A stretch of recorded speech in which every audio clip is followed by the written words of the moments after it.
Hello, everyone. Thank you so much for being patient. I'm going to go ahead and pull in AP. Yes, go ahead and share. What is true disrespect? All things relationship.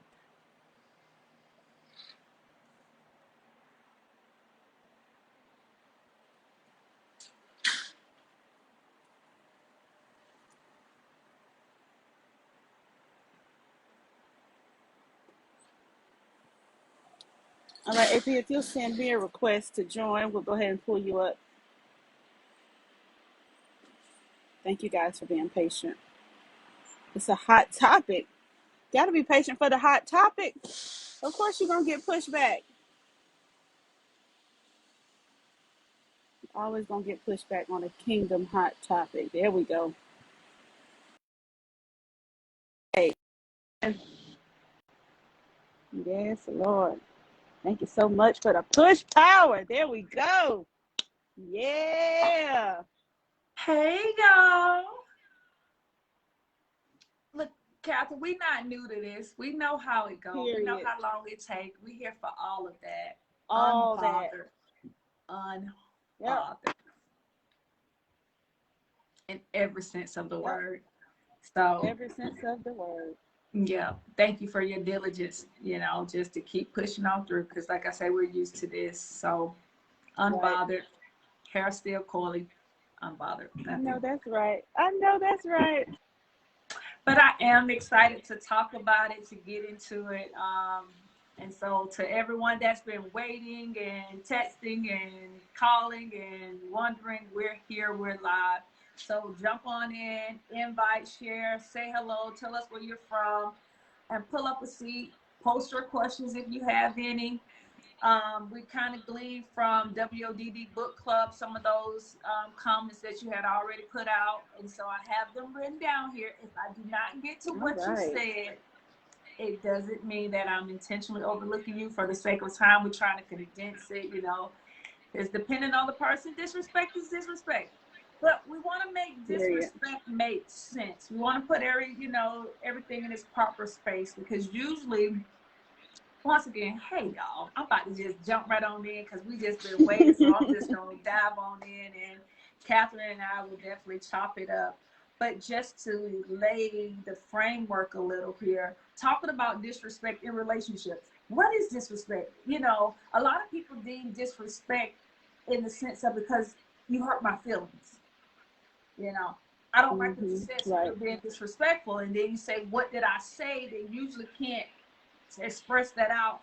And I'm of the mind that a lot of times people feel disrespected because they have a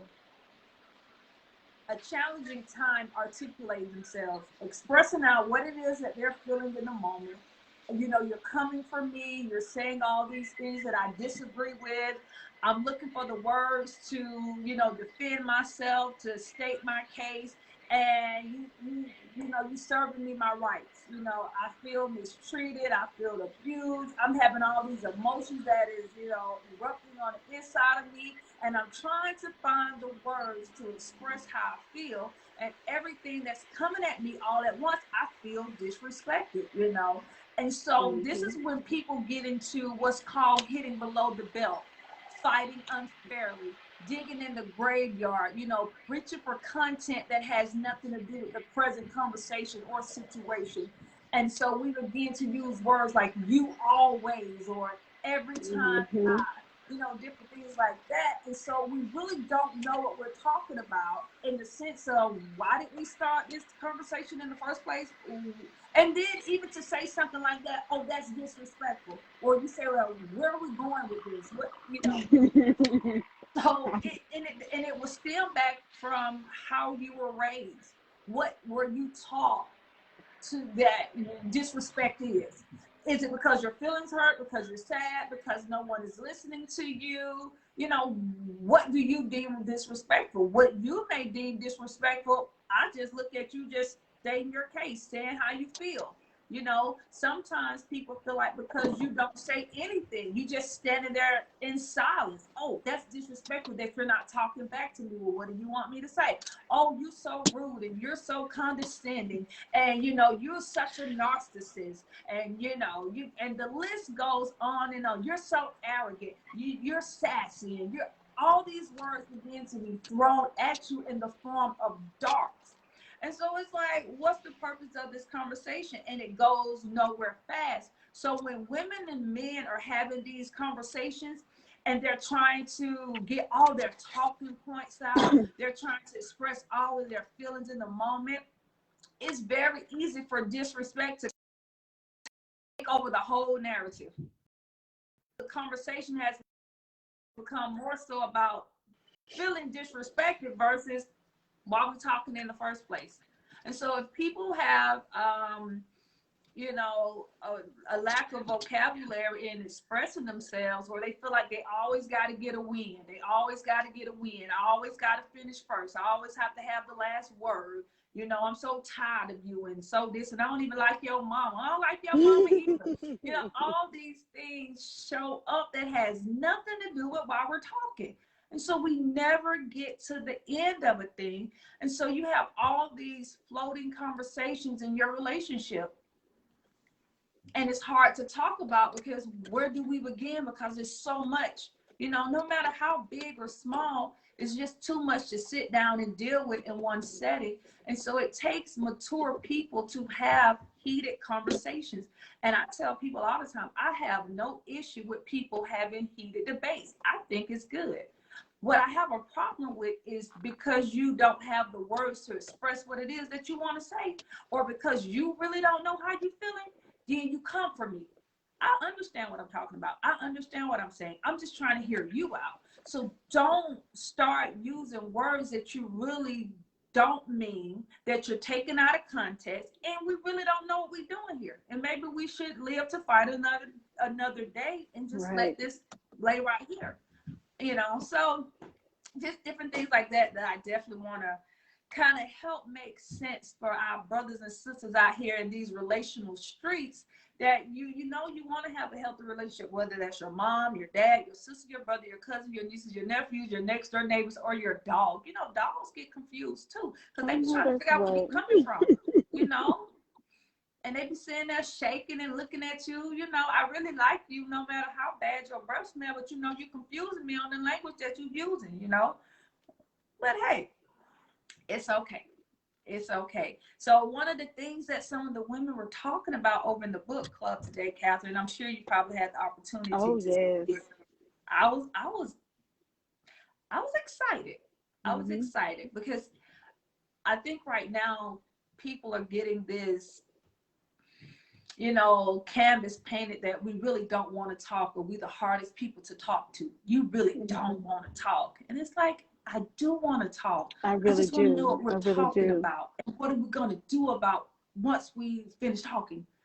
You know, are you going to hold true to what you said? Am I going to hold true to what I'm saying? Or are we trying to, you know, bind each other up and make each other commit to something where we know we really don't want to, you know? So what are we doing? What are our motives and intent for talking about said whatever, you know? And so I'll just read off a few things and I'll give you a minute, you know, to jump in and say what you're saying, want to say about it. But one of the things was the tone of voice. When the conversation is starting out, you know, sometimes you can start off calm and you might get a little heated and a little jittery, and you know, you start sweating, and you know, if you are a person that talks with your hands or your neck, and you know, you get excited and you moving around the room, that can come off as, you know, you know, pipe down, you're a little aggressive over there, you know, finding your body language to be disrespectful. You're sending me those signs that, you know, we might be doing some other things other than talking. So we need you to pipe down, bring it down a little bit. Some of the other things were, you know, dishonesty.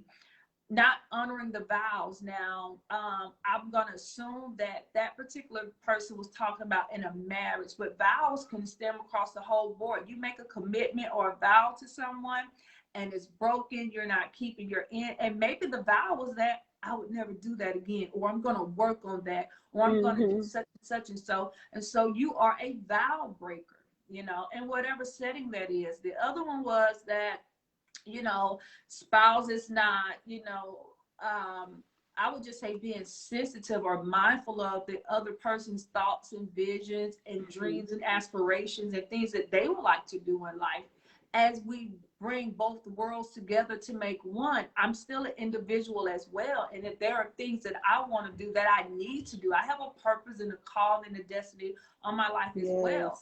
And so I think we definitely dropped the ball on that. When is it a good time for me to do what it is that I was created to do, and you do the same? And how do we support each other and take turns, especially when there are children involved, you know, especially when, you know, you have a livelihood. I don't know how much it costs for you to live your life, but it costs something. And if what I have to do requires me to go a different route other than the traditional route, then I'm gonna need another level of support. And are you okay with supporting me while I do that, you know, and not making me feel like I owe you something, or that, you know, I'm forever indebted to you, and whatever come to your mind, I'm supposed to just jump and pop, or, you know, vice versa, whatever the case is.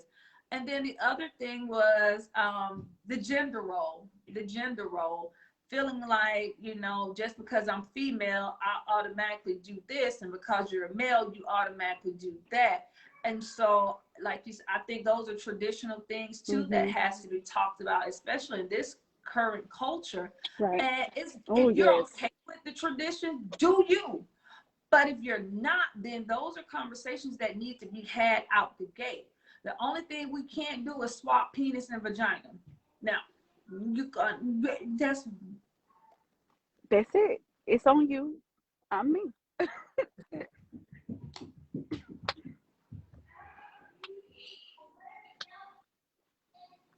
I'm gonna sip some coffee. You can go ahead and tell your story. I mean, you know, moment of silence for what's not about to happen. You're gonna be you, and I'm gonna be me.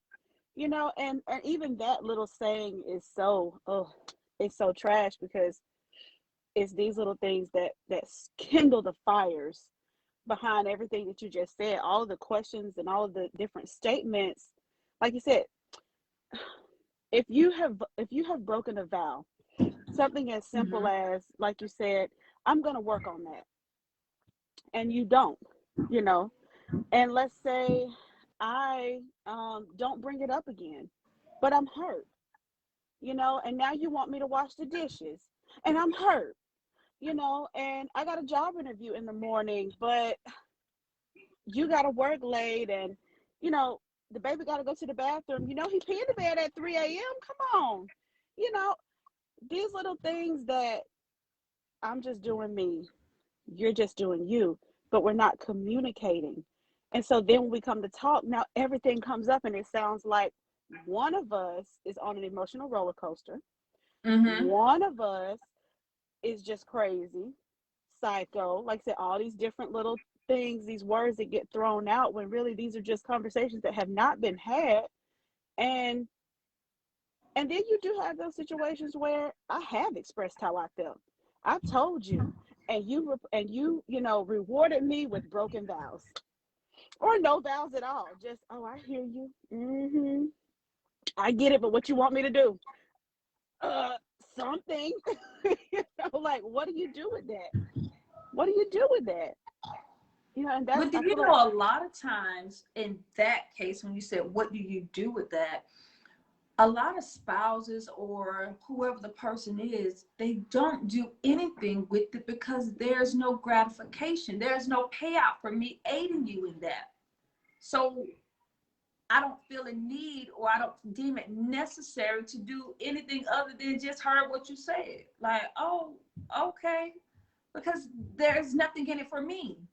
And so we have these relationships that we're in that requires us to be giving of oneself, time, resources, thus.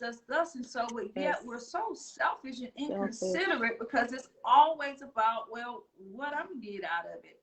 You know, I was of this mind not too long ago, you know, most people would rather have sex than apologize. Amen.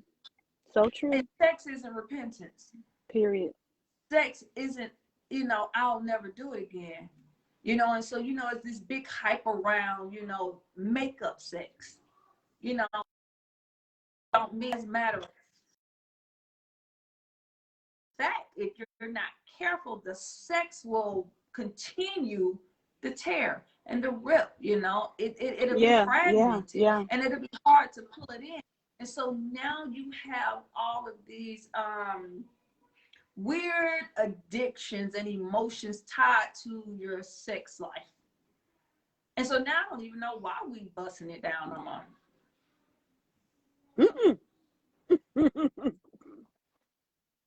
I mean, it's almost like I'm here for me, you here for you, you know.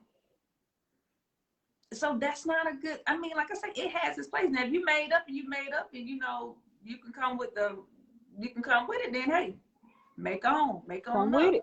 Yeah. But if that's gonna always be the scapegoat, that's a problem. Right. You're defiling the whole reason why two become one. Right. You know, and one of the things that sex in the marriage has the ability to do is to heal the soul where it was once wounded.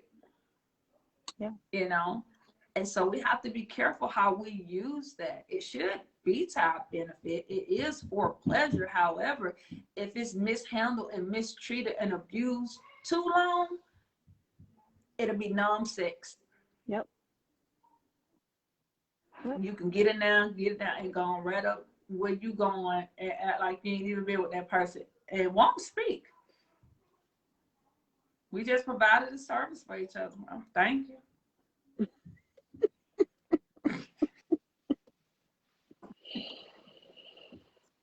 It's so true though, and people don't want to talk about it. You know, people don't want to. I mean, and then what do you say? You know, when it's just you in this situation, and you don't have an outlet.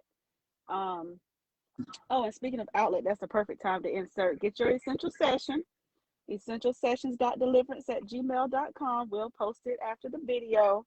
To have a one-on-one with AP Yushonda Tarver, and those essential sessions. I am a witness. It is really, really something to speak with someone who has answers, God answers for your, you know, I don't want to just talk to somebody and let them ask me a bunch of questions and I leave feeling like, well, I got that off my chest. No, give me some directions. Give me some steps. Get your essential session. Amen. But yes, when you walk away from this bed and I feel worse than I did when I got in it, who do I go talk to? Not gonna talk to my mama, not for real. Not for real. Because I don't even want to tell you why I was mad at the Joker anyway. You know, it's just, and then you carry that around, like you said, and now I'm expected to come back here. I'm expected to meet you back at this bed. And we have all of these issues that we have not discussed. Yeah. And we don't have enough intelligent conversations with adults because we're so used to shooting off at the mouth, as we like to say, talking trash. I don't mean nothing by that. We're so used to, you know, the misconduct of our body language that by the time we get into a real setting with a real live situation, some of those mannerisms show up. And yesterday it was funny to you because where it wasn't an issue. But today, that same body language, that same verbiage is, you know, dealing with the situation. And now you don't like me. Now you don't like it. You know, and so you have to definitely have standards out the gate. And, you know, for the sake of argument, because for the most part, all of us at some point in our life, you know, entered into a relationship thoughtlessly. We had no thought put into it. We just know we wanted what we wanted. We felt what we felt. And we was willing to take a chance on all of it. Right. And later on in life, you find out, well, no, I don't like that. And, yeah, I was never cool with that. But however, it's not like I said that at first. I didn't know it needs to be said. And I thought maybe because the way you saw the way I responded to you, that you would check that yourself. Well, I didn't know that was that. And this was this. And so we got a whole bunch of I didn't knows. But the only thing I know is that I feel this way and you feel this way. And it's just too much to talk about. And sometimes when you're talking about it, it seems at an unopportune time. Like, why are you bringing that up now? What does that have to do with this? The light bill do. What we going to do about that? Well, I want to talk about this. Well, I don't want to talk about it in the dark.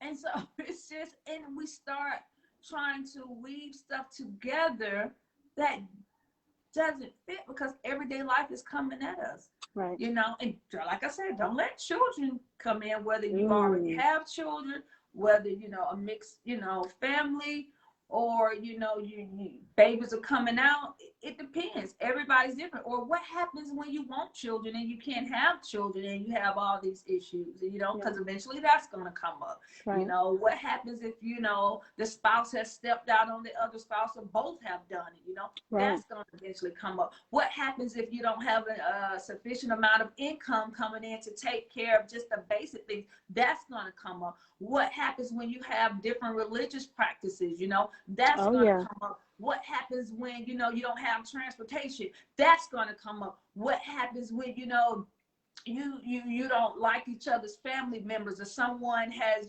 caused a disruption to the harmony of your relationship? That's going to come up. All of these things are going to come up at a time where ain't nobody got time for that. However, these things have to be addressed. And I will say this, and I'll pass it back to you. We need to learn how to have these conversations with pen and paper. Yes. Say what we really mean. Commit to what we're willing to commit to. Do what we say we're going to do and get over it and move on.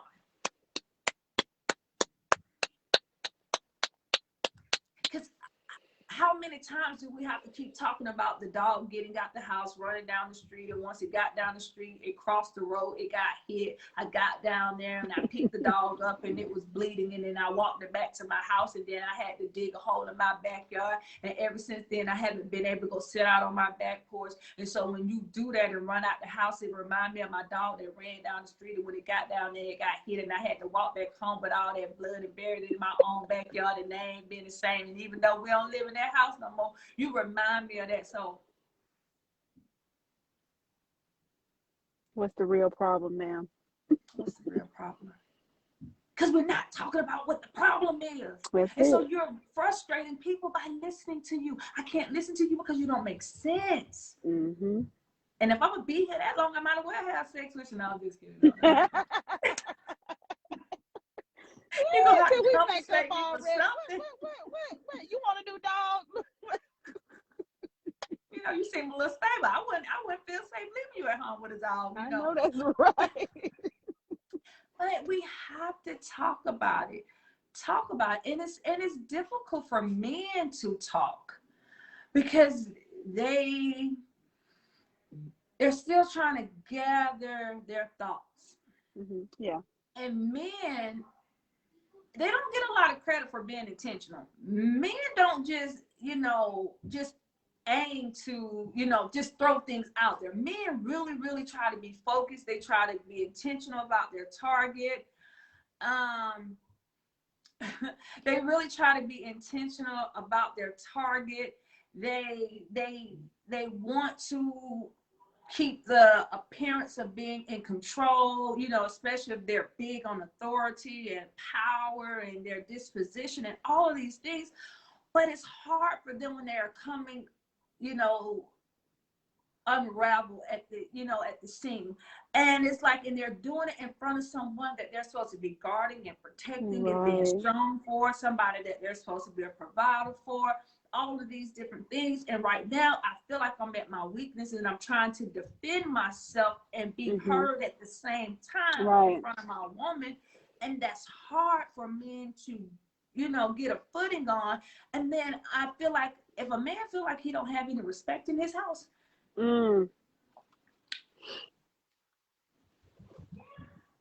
That's just like being outside and the wind blow and your whole lace front just fly out the blame window. It's hard to come back from that. I don't care. It's hard to come back from that. And it's hard for men to come back from those moments of feeling disrespected, feeling like, you know, you don't hear me, you don't care. And if they don't have, once again, the verbiage to express what it is that they're trying to say or trying not to say, and all these different reference points are coming up, and, you know, you got a woman who quick-witted, quick on her feet, she's popping it out and like, you know, sir, I got rice on the stove, what we doing here? It's like you're frustrating him, and he shuts down. He shuts down. You know, and he says things that he really don't mean. And the thing about that is, women, we know our man. We know you didn't mean that. We know that that came from a place of insecurity. We know that came from a place of you taking a cheap shot, you know, trying to get that W in. Mm-hmm. And so it doesn't make good for the relationship. And if you have addictive behaviors, like if you drink, if you smoke, if you party, you know, if you got friends that, you know, mm-hmm. don't make good for the relationship that you have at home, and, you know, you leave out and go there, and, you know, and if you got tendencies that, you know, you hurt a little bit too much, you might let Sally Mae down the road, you know, kind of help you pack your lunch in the morning, you know, or whatever the case is. Or you might get on the phone and you might call your mom, you might call your sister, you might call your brother because you need somebody to vent to. And there's nothing wrong with venting to people. It's just, if they're not mature enough to know how to hear you without giving so much commentary, without demonizing the person that they're talking about, or know how to just let that be listening ears, but don't take more than what just got put out away from that meaning, because he will eventually get over that. They will move on, and you still holding on to it when you see her because he done told a little bit too much, or vice versa. You know, you might tell a little bit too much. You got to know what to talk about and what not to talk about, you know, to people. And like I always like to say, now, if he put his whole steel toe boot through the back of your cranium, you know, I'm gonna need you to go ahead, and it's okay to tell everything, you know. And if you know, digging all off of his skin, you know, setting his clothes on fire, you know, tearing his vehicle up, you know, tearing up the house and all this dumb stuff, then, sir, you just go ahead and find you a sick and shut in place somewhere and get away from that nut. You know, that don't stay in those abusive relationships just for the sake of time. We supposed to be talking. That's, to me, that's to the extreme. That's very abusive. It's not necessary, and it's really nothing to gain from that, because if that's how you have to treat people, if you have to fight, if you have to cuss people out, if you have to tear up each other's property, then why would you want somebody to crawl on top of you tomorrow? Ooh, honey. And for however long.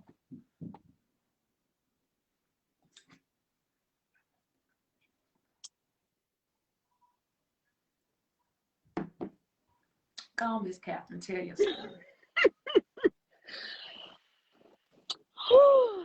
In my 7th month of pregnancy, I'm not drinking coffee, and so I didn't get a chance to sip with you, but in spirit. Yeah, I think you really hit the nail on the head with bringing a pencil and paper to have these conversations, you know, and it's really awkward. It's really awkward, you know, that first time you do that. And especially if you don't really have good communication with your spouse. And you're like, oh, you know, last time we talked about, you know, let me just leave last time alone. Babe, I wrote this down, and this is what was on my mind, you know. And it usually ends in a hard eye roll, like, oh Lord, hit his nut with something new. Here we go, you know. But be consistent. Be consistent. You know, that's the thing, is just being consistently standing on what it is that, you know, we got to get through this right here. You know, I know for me to continue on in this relationship, we're going to have to get through this right here. So Yeah, baby, I'm trying different things. I am, you got an idea. But, it does. It gets, a lot of people find themselves in that place of, I tried that and it didn't work. I tried that conversation. I tried to do this, But it's like you said, if you're not clear on what it is that I'm coming to talk to you about, write that stuff down ahead of time. Get all of that blah blah blah blah blah blah blah blah, blah out ahead of time, so that when I come to you, I'm coming to you for this. Because like you said, men are very intentional, and when you start talking about all this other stuff, plus I got rice on the stove, well, what you want me to do? Go get the rice. I mean, like, it's, so yeah, you be just as intentional as you want him to be with your answer. Be just as intentional as you want him to be with your answer. And keep in mind that now you've had 3 days to journal what it is you're going to say, and you want him to answer on the spot. Right. So now, where do we go from there, AP? Now here we are. I've got all my written content, and I need an answer. Yeah. And so that's those are those moments where things can be, where you put a man at a disadvantage. When you put a man at a disadvantage, you're setting him up for a fight. He's gonna fight. He's gonna defend himself. As much as he loved you, as much as he loved them kids that look like him or the lack thereof, you put him at a disadvantage when you put him on the spot like that. So you have to extend some grace. So you can't be so upset with him that you don't allow him to come up with his talking points and to think things through, and that way he can get all his emotions out, you know what I'm saying? And say, okay, that triggered me, I don't like that, this, but she was clear about this part, so let me just get out my feelings and focus on that. Because men will do that. They will say, let me get out my feelings and focus on this, but it has to make sense. When you're dealing with men, you have to be logical. You have to be realistic, because men don't do well with a lot of fluff and fluidity chatter. Because it's like, and he wants you to get to the point. It's just like you take a man to the grocery store, he cares less about the ingredients that go in there. How much it's going to cost me? Right. Like, what we doing? Like, and if I could sit in the car, I will. And then if you got men who don't mind going in, he okay with pushing the buggy. He really don't care about, he like, when a man say he doesn't care, it's not that he don't care, but he doesn't care. When a man say he's not thinking of anything, a man really means that he's not thinking of anything. Like, men have a lot of moments throughout the day that they have blank thoughts. And it's not because they're airheads. It's just they're not thinking like that. Their brain is like the little waffle. Just one square at a time. And we have to respect the way our men think in order to communicate with them. And so since we know this, then it puts us at an advantage if we can use it properly. The disadvantage for us females is that we're not taught this as girls. How to communicate with men outside of our face, our hair, our breasts, our thighs, our hips, those different things that, you could talk with a man without talking with a man from across the street, because he saw all that, and for some reason that outfit told him something that you never said out your mouth. Because the next thing you know, like, excuse me, Miss Lady, what? You sure smell good, and they start saying things like that. Why? Because your dress sent me a message, your hair sent me a message, the smell of your perfume sent me a message, that color up against your skin, it sent me a message, and I'm here to respond it, to the best of my ability. Please hear me out, ma'am. Please hear me out. And so, but if you give a man the opportunity to really talk things through and hear him out, he does, for the most part, that's what he really wants, just to be heard. Just to be heard, even if it don't make sense to us. And the make sense part to us is that, sorry, nobody's talking about that. But if that's what comes up, let him say that. And sometimes you have to just write down what it is that you want to say in return. Don't cut him off, even if, he 2 sentences in and he off and he's wrong. And even if he's right, let him finish out his thoughts. Men hate to be cut off. Men hate to be cut off, but one thing, man, you can't do, you can't trigger a wolf a whoop, Come on and now. then she just gonna pull it back in because now Oh, because she gonna howl to the moon turn into the sun. that's it. So you have to know each other's blind spots, weaknesses, and triggers when going into an argument or a debate that has the potential to turn into an argument. Because I really don't believe that it's our intentions to fuss and fight. I really do believe that we want to resolve. My husband, been saying this for years, that, speaking two different languages. And I remember saying to him, I said, well, how do we speak the same language? If we don't study each other's language, or you teach me your language and I teach you my language, but I'm of this mind, if you can barely speak your own language, how do you expect me to interpret your language? So I'm gonna need you to spend a little bit more time with the way you talk. And that goes back to, what I was saying, those differences and those different upbringings. And a lot of times when you get into a relationship with people, for that first good 10 years or so, you're going to be acting out what was modeled in front of you, whether you like it or not, until you find your own way, until you find out what you like and what you don't like, till you find out, what, I like expressing myself this way. We talk about the different love languages, we got different respect languages. Some people don't like if you're in a conversation and another person laugh, they deem that to be disrespectful. I'm gonna tell you like this, I'm the wrong person to talk to, because I find a laughing moment and everything. The fact that you wore that outfit with them earrings making me laugh. What you want me to do with that? But I try to hold it in because I'm mature, so you might get it like, maybe it's the fact that you knock me. I don't know what's making me laugh by looking at you, but I'm serious. I really want to be here and I really want to hear you out. So, and those are things that we have to get under control, which is called our personality. So you got to know how to harness your personality when you're having conversations with people. If you know you're dealing with somebody that's easily triggered and you know that, then you're going to have to be the more mature person to just hold it in the road and let them get that out. Because what's the important part? Walking away with a so-called win or getting some resolve. And like I said, you're not going to fix it all in one day. And, and definitely I don't want to skip over this because my eyes keep landing on that gender role. I'm of a mind that I might be able to do something a little bit more quicker or efficient than you. It doesn't mean that you don't have to know how to do it.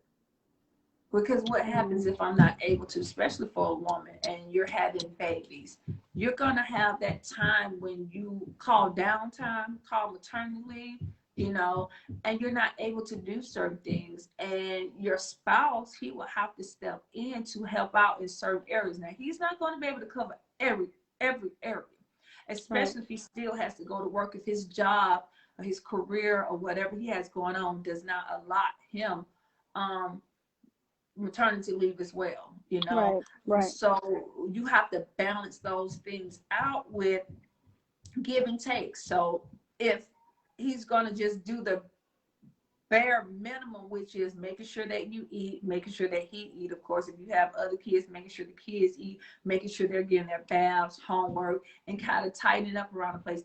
Unless you don't marry the neat freak and he just gonna go in and remodel the house, then you just gonna have to chop that up for what it is and deal with it, but don't and I don't mean any disrespect in what I'm about to say, but don't make your expectations unrealistic when it comes down to that type of stuff, because he's filling in, and I don't look at that as a gender role as much as you're just the better person for the job. You do well at it. It seems like it takes nothing out of you to do it, just like I'm real good at this, so this is what I bring to the table, that's what you bring to the table. I learned a little bit from watching you, so now that you're in a more vulnerable state, I'll help fill in.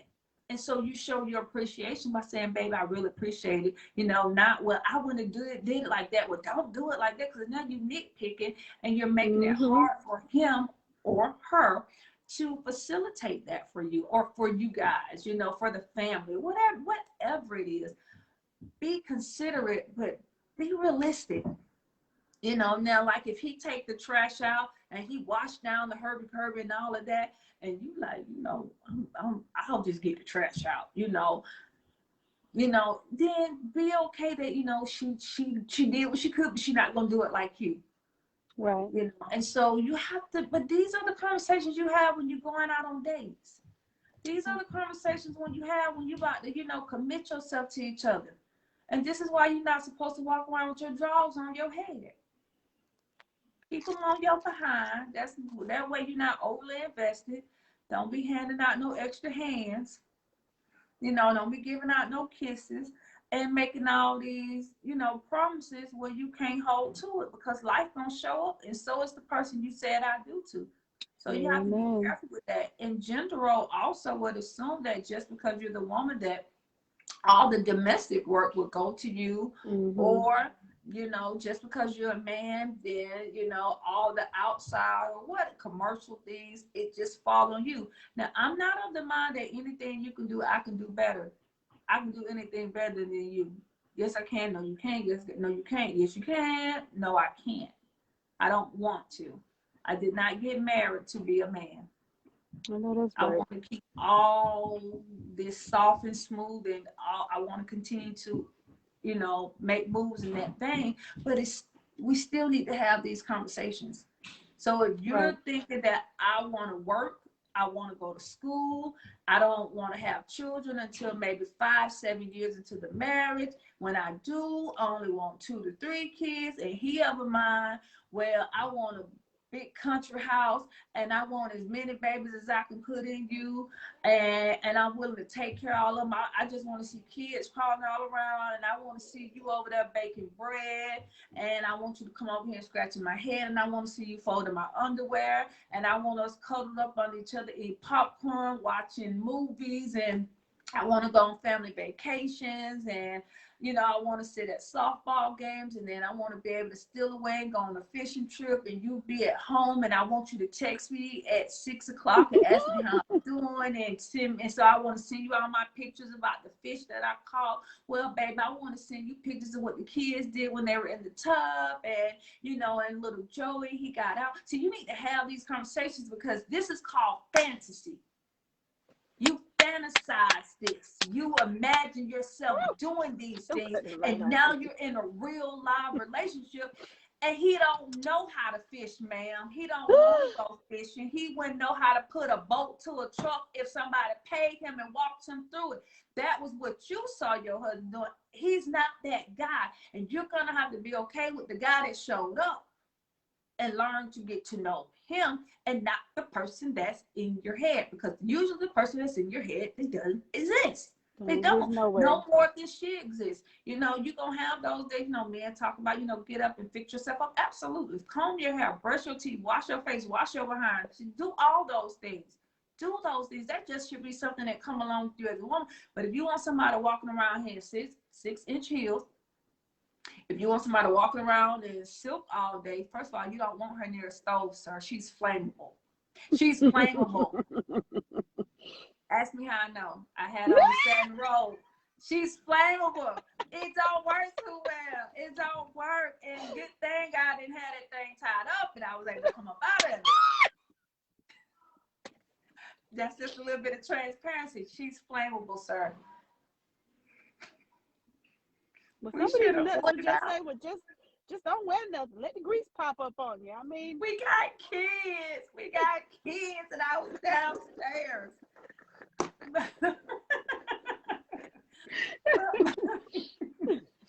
But my point is, come together and make it make sense, and move from that. This thing called marriage, relationship, it really don't have to be that taxing. I mean, it's enough trying to keep a family, because there's so many things that's coming against family. There's so many things that's trying to remove a man from being a man, and a woman from being a woman, and children from being children. You know what I'm saying? So whatever we can do to keep that bond of unity there is strength in numbers, and sometimes it's just knowing your place. I shouldn't tell you who you are. You should know who you are already. But if for some reason or another you don't know, I extend you the grace of getting to know. Sir, ma'am, get to know who you are. And not wait for me to make you feel some kind of way about yourself to say, well, surely that must be who I am because I like the way that makes me feel. You know, and if you're on an ego trip, if you're at a deficit in attention and you got all these other things that's stemming from your childhood, you know, your young years, or you feel like, well, I didn't get to do X, Y, Z because, you know, I became a father or a mother so early, or we got into this relationship, you know, you can't penalize people for that because you can't go back and live in the past and redo those things. You're going to have to accept it is what it is. You didn't do what you could have did, should have did, whatever. What are we going to do about this? This is on the table now. And it's like I say, it's okay to be heard out, but once we talk about it, let's be done with that and let's move forward. What are we going to do to move forward together? Because too many people are getting divorced for unreconcilable differences. Too many people are getting divorced because they shouldn't have been together in the first place. Too many people are getting divorced because they're ill-equipped to meet each other's needs, and people don't want to go through life with you unfulfilled, you know, and they come up with the craziest reasons, you know, to divorce in the first place. You know, she shed too much. I mean, if she's shedding, I can understand the shedding. I mean, from the bed to the bathroom in the car, you know, she's shedding. So, you know, just those different things right there. But talk about it. And if you can't talk about it, get with someone that both of you trust. I'm of a mind that it's better to talk to someone that both of you trust in that sense, because you might have to talk about some sensitive content. Yes. And for you to expose the other person, and they find out that you went over telling such and such my business, whether it's a therapist, whether it's a family friend, whether it's the, you know, the pastor, whether it's, you know, the counselor, the therapist, whether it's somebody on the job, or, you know, one of the homeboys or homegirls, whatever it is, you have to be careful, because once you do the tell-all sessions, you still have to live. And if your spouse finds out that you share intimate details about them in order to prove your point, that might not go so well. That you might want to get a deep freezer and, you know, stock up on all those microwave dinners. That's not going to go so well. So you have to be careful when you want to tell somebody, you know, on the other person, because you're trying to prove your point. And if you're talking to an immature person, you know, they're not going to give you 2 nickels worth anything to go back home and live off of.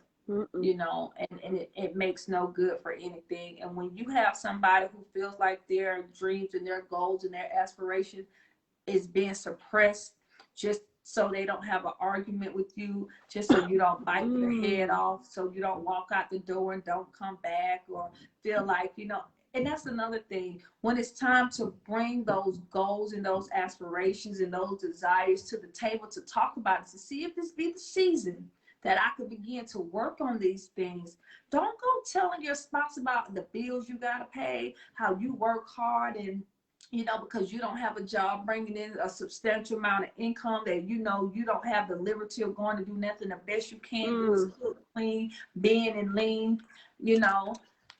You got to weigh that on the scale. You got to be fair in that, because remember, you two came together and gave each other something you didn't initially have, and that's called a family. Amen. If she's putting you in a position to be a father, that goes a long way. She's giving you something you couldn't give yourself, a family. And I didn't say just a baby out there in the streets, you know. She's keeping your eggs in one nest. That right there, you can't put a price on that. Because first of all, it's your child, which means you can identify with it. Second of all, she's not a Yankee, meaning she didn't get up on the table and snatch it out. So something about you she loved, because she's willing to watch you walk around the rest of her life in the form of a child. Vice versa.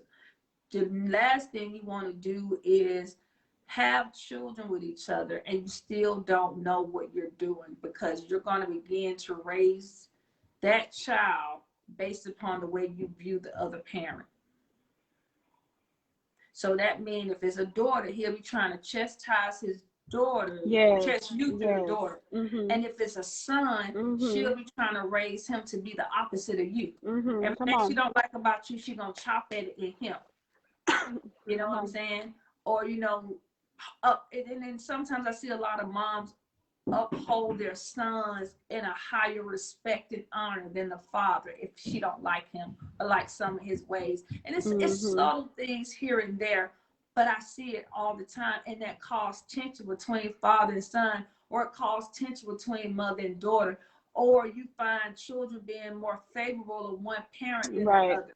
You know, so you have to be real careful with that when children are involved, when you have seemingly more dislikes about each other, disagreements, you know, unconcluded decisions that need to be made, but they're still on the table, and you're trying to rear a family every single day. That stuff, it contaminates them, and they really don't want to be in the middle. They really don't, because they love both of you. They need both of you. They really do. They need both of you. They need both models, but they need you two to get well. They need you to be whole. You know, they need you to figure out this thing called life. And for the sake of everybody involved, don't spend your whole time together still trying to have the same conversation from 40 years ago. I've been waiting 40 years to finally tell you that I don't like the way you made them pancakes that day, because it reminded me of when my granddaddy caught my grandma down the street with the syrup. See, you got too many references that makes no good for this family. And so we need to have realistic, healthy conversations with each other, but we're going to have to stop wasting each other's time, wasting each other's resources, and make it make sense. Make sure that we identify out the gate what we are doing, our expectations. And let me tell you this, and then I'm toss it over to you. When you start rolling that list out, let's make sure you living it already. This ain't build a life. I'm here to live life with you. But if you're trying to heap up on my wood and my altar to get to it, we're gonna have problems. I need you to be about that life, at least at the basic start of it. But if you're trying to bring to me what you want to be in the next 10 years, and you not making good for what you can do this year, we got a problem. We got a problem. You don't know what you want to be. You don't know what you want to do, but yet you want me to treat you and handle you as if you're already that. Now, I'm okay with, you know, introducing something new. We put some test runs on something. You know, you see yourself changing and evolving, and you know this is. But if we just gonna keep coming up with a new person every so many years.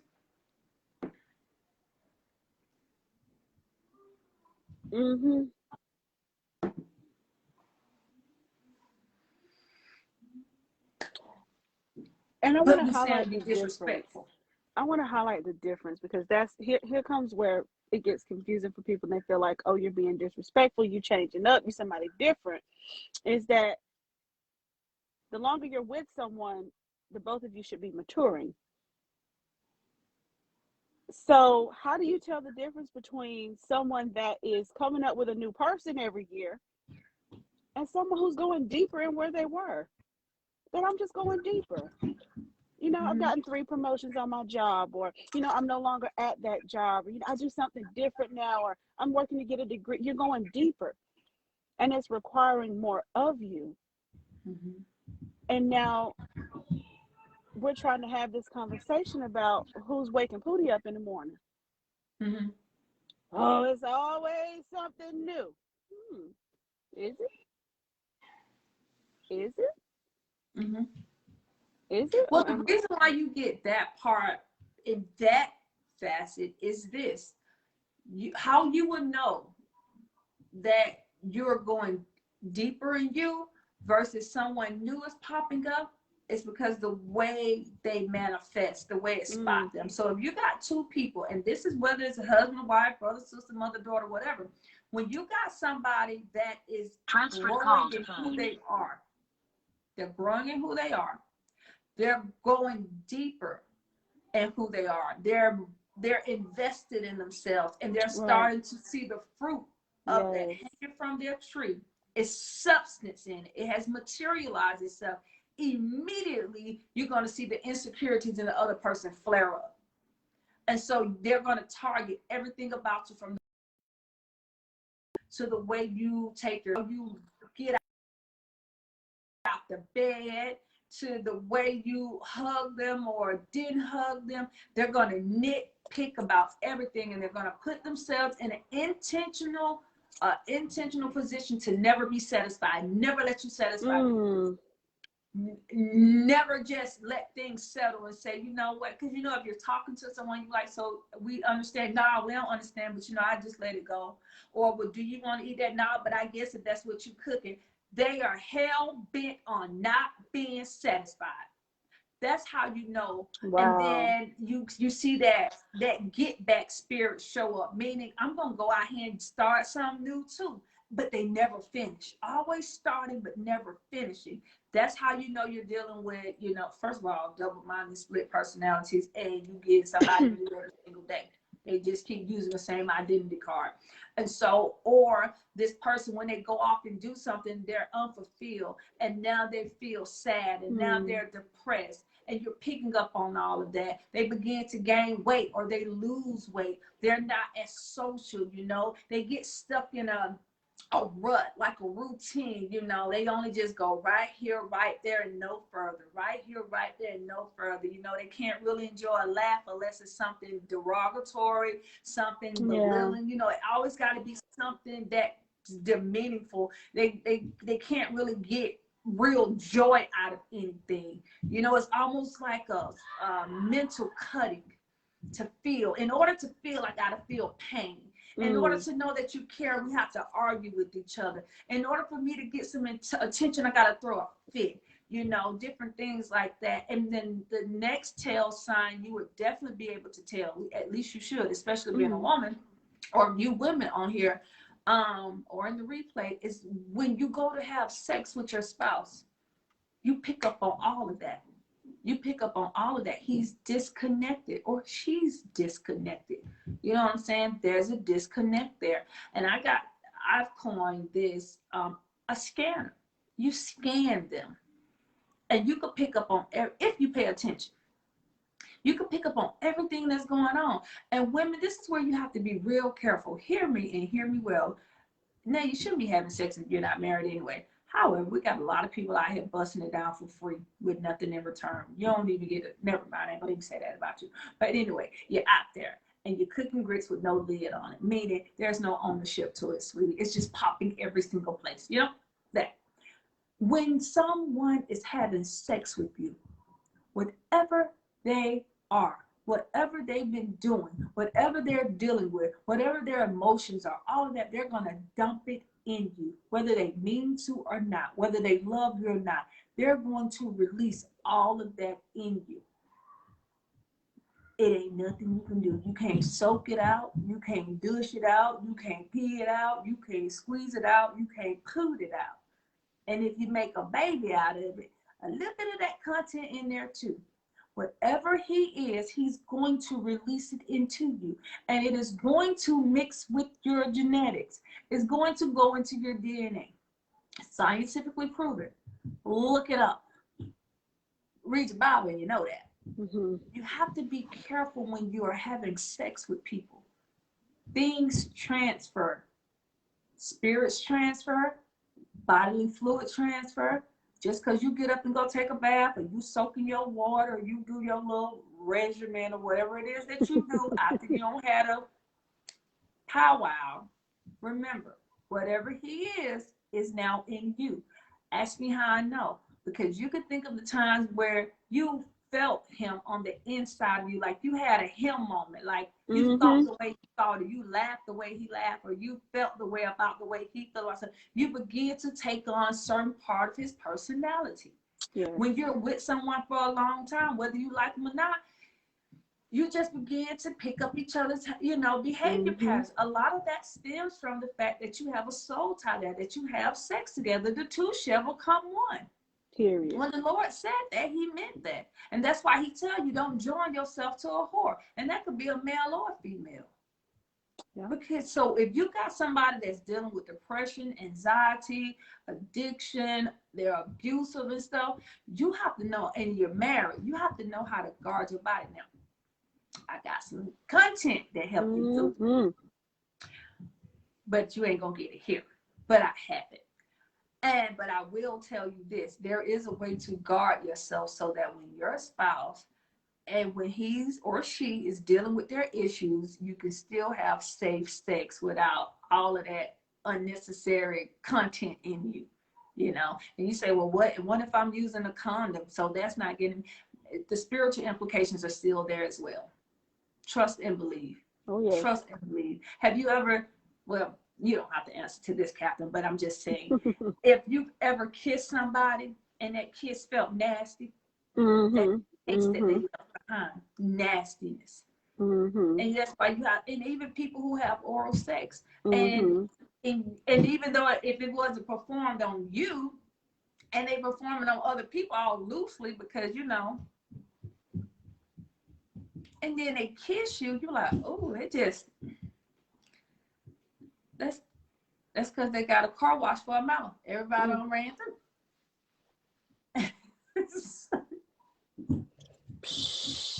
Push yourself, man. You want to get you a Bible or something. But, you know, but these are the things that we have to be educated on before we start, you know, coming together with people and getting married and having children. We didn't talk. And even if you're already married and you already have children, all hope isn't lost. You just got to get with somebody who knows what they're doing and help you out. But get help. Get help, yes, you know. And like I say, and get past the crazy. I don't think we touched on everything because it was definitely the shared responsibilities in the house so far as, you know, income that comes in, who pays what, when it comes down to the children, who get the bulk of the time that has to be shared. You know, some people feel like, well, because I go to work, then, you know, all your day and night has to go to the children because, well, I'll work. And, you know, and that becomes taxing too because you're the person that gets to leave out the house and go be around other adults. And you're not having disrupted time. You literally get to focus on your work and do what it is you have to do. And if you're the spouse that's at home, that's building a business, that's doing other things from home, or you working, you know, whatever it is that you're working, then you have to learn how to do that in between raising children and doing those things around the house that makes for one's good. And I think a lot of times that's where a lot of arguments come in, especially if you're homeschooling, you know, especially if you pick up the bigger bulk of the activity, you know, with the house or whatever. And so he or she will say, well, because I go out and I work and I pay the bills, then whatever is left at the house, then you should do those things, you know. And those things can become challenging for both parties. Those things, drink it on up, mama. Those things can be challenging, but these are the things that we have to talk about. But sometimes people are thrown in these situations by happenstance long before they're able to talk about it. And when we do talk about it, we're fussing about it versus coming to some resolve. And usually if we do come to something, more than likely somebody will deviate from what it is that we said we would or would not do, you know, things like that. So that's definitely something that's very sensitive. It has to be talked about. It'll be good if you could talk about it together, but if you need to bring a third party in, then do so, but not have the conversation because it's going to get ugly real fast. And this is how you get into abuse of time, abuse of, you know, those goals and those aspirations and that vision and that purpose and the call that's on your spouse's life. And don't let them be called to ministry. Oh, baby. It's really gonna, and if you got somebody who they subscribe to, you know, God being God and Jesus being Jesus and all that, but they not about that life, and then you about that life, that definitely make for burnt cornbread. And so you really have to talk those things through. And the other thing is authority. Where's the authority in the house? Where's the power in the house? Where's the control in the house? Where's the influence in the house? These things are important and they need to be measured out realistically and know who's doing what. I'm of a mind that it should be both parties, you know? Right. But hey, some people have a hard time with growing up, stepping in their role of leadership, being authoritative, taking the initiative. And when you're dealing with a spouse or, someone who's not good with taking initiative, who's not good with forethought, who's not good with follow-ups, and you're the person that is, and so you're taking a lot of L's and you're picking up a lot of slack, and that begins to become taxing, and you're tired. And so when you're talking to a tired person, you real edgy, snappy. Yeah. First of all, I'm tired. Yeah. And what you're talking about is not helpful. And that's where the disrespect can come in, and them feeling like you're inconsiderate, things like that.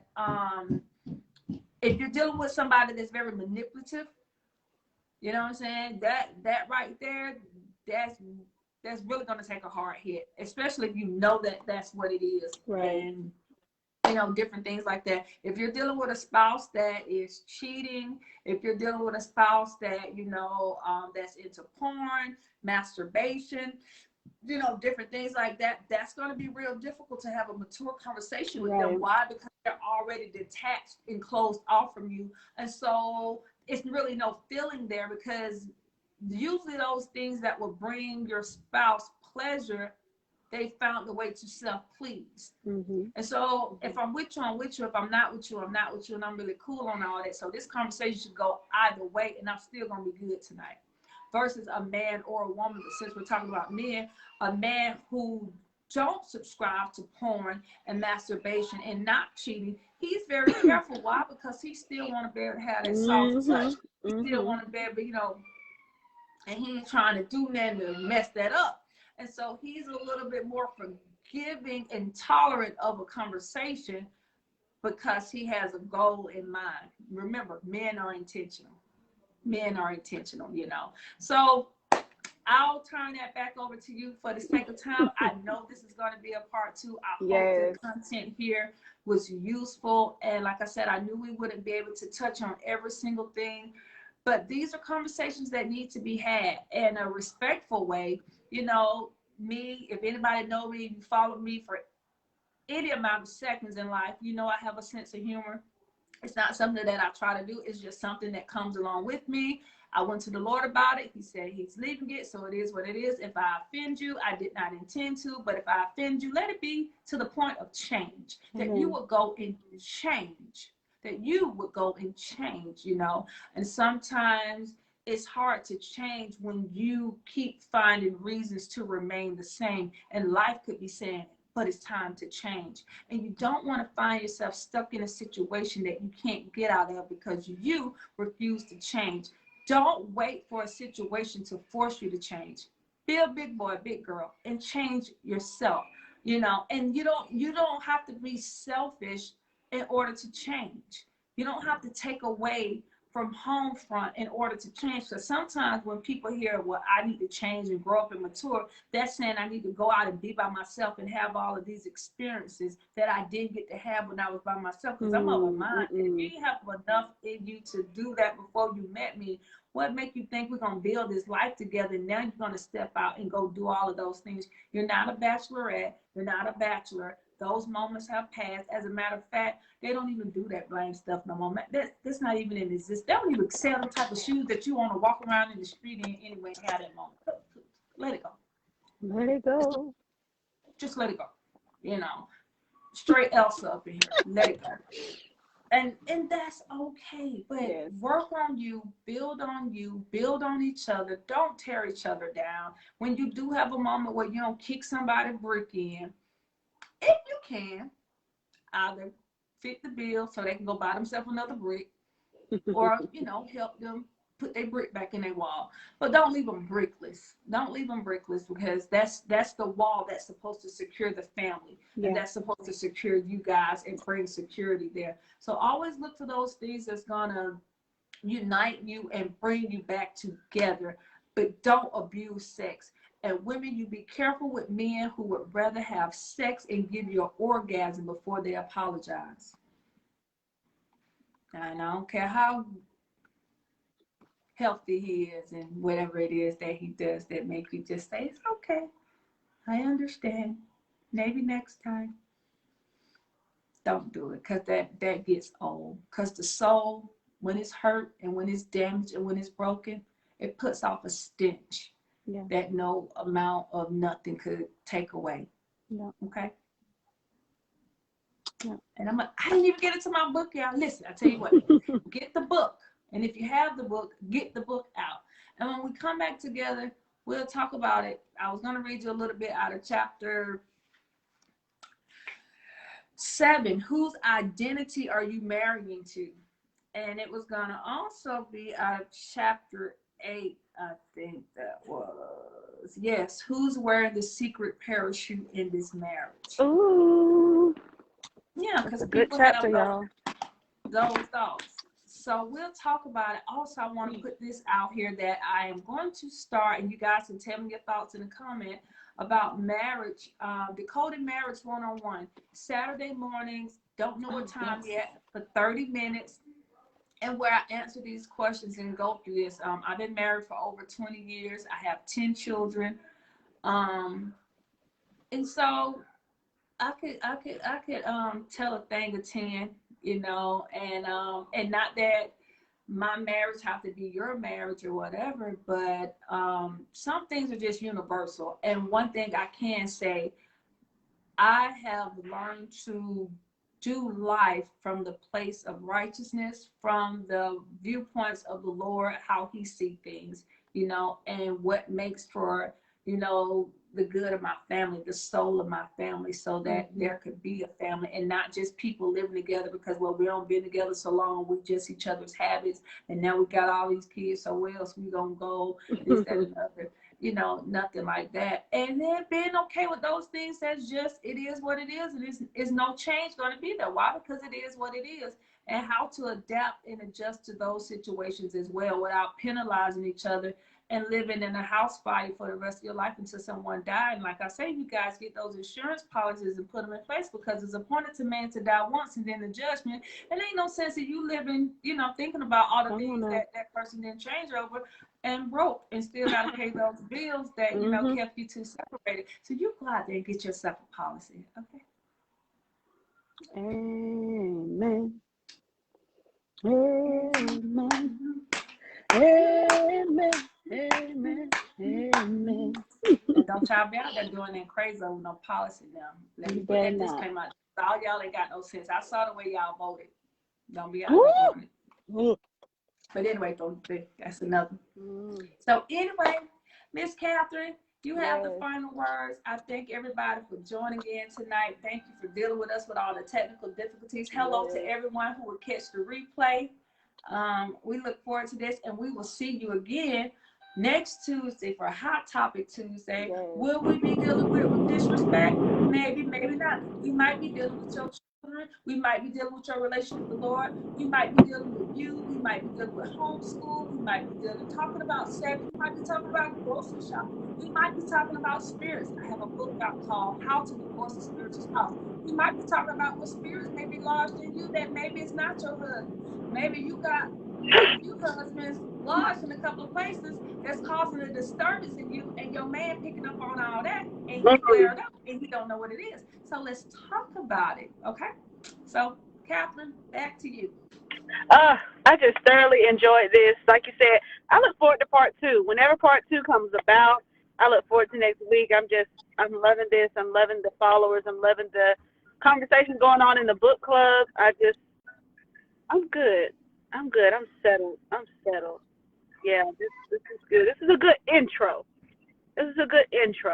But it's definitely more information. I tell you, if you're sitting there and you're like, oh gosh, I need to do something, they're right. What do I do? Get you an essential session. Don't take it on alone. Don't go get your tablet and show up like, you know what? I'm a pro now. I'm ready. Get you an essential session. Essentials.deliver@gmail.com. Yeah. Amen. And don't forget, guys, if you're not part of the group, the book club, join the book club. Activity kind of slowed down over there, but we're back in, and we're going to be rolling out new content week by week. And this isn't content to just entertain you, even though it can be entertaining, you know, and you can glean from it. or whatever, but we are sincerely here to help. And I am of the mind that we can't complain about all the bad, negative content out there. Yes. We don't get out here ourselves and show up and put those things out there that people can glean from and apply to their life in a productive, healthy way. So I have a child at the door, which means my time is up here. Thank you guys so much. Make sure you look at the description of the video so you can see how to give. Shalom, shalom. The peace of the Lord be with you. Thank you, Lord, so much for your presence here. I thank you, Lord, that everyone received exactly what it was that they needed on this live here tonight, Lord. And I look forward to follow up. In Jesus' name, go in peace. In Jesus' name.